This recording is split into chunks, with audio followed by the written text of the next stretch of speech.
Okay, so here's a simple program that demonstrates a linear search. Um, and you'll see here in my main program, I have an integer array that holds the scores for 5 tests. I have an integer results. This is going to hold the value that gets returned from the search function, and results is actually going to hold an index, which will tell me what index it found a search value at.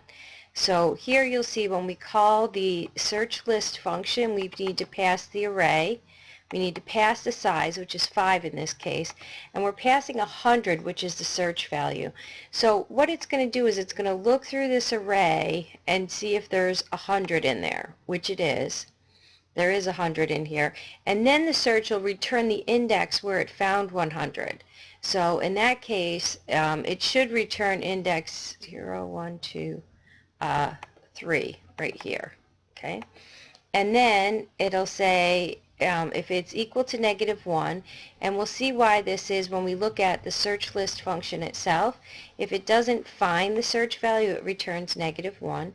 Otherwise, you earned 100 points on, and it'll tell you what test that happened on. So let's take a look at the search function itself. Again, you bring in an array. Notice it's a constant parameter because you're not changing the array when you're searching it. You bring in the size, in our case is 5, and you bring in any search value you want. Now in this example, the search value is 100. That's what we're looking for, but you could pass it in, anything you wanted to.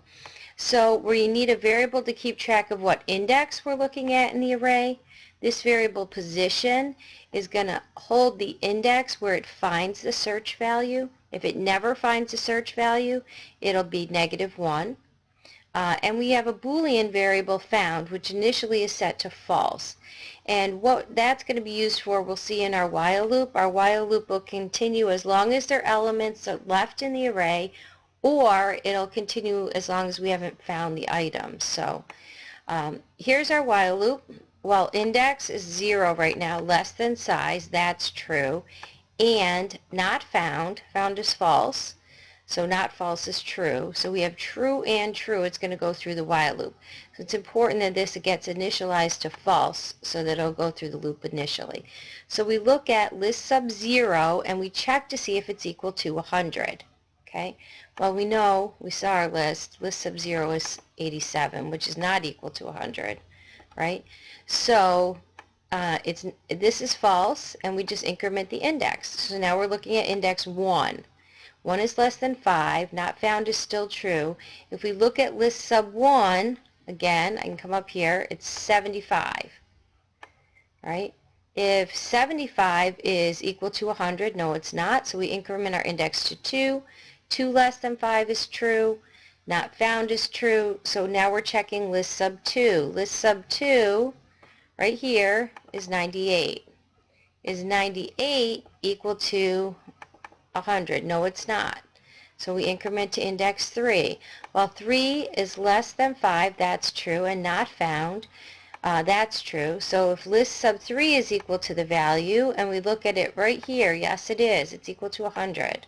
Okay, so found is set to true, position is set to 3, and then what happens, this if is executed. Okay, we're going to increment the index. It's not going to matter too much right now. 4 less than 5 is true, and not found. Well, found was just set to true, so not found is false. So now we have true and false. The while loop will end, and it'll return our position of 3. So if I run this, right, it'll say, oops, sorry, you earned 100 points on test 4. Now let's say I went up and I changed the array. So let me just change my 100 to a 99. And I run it again.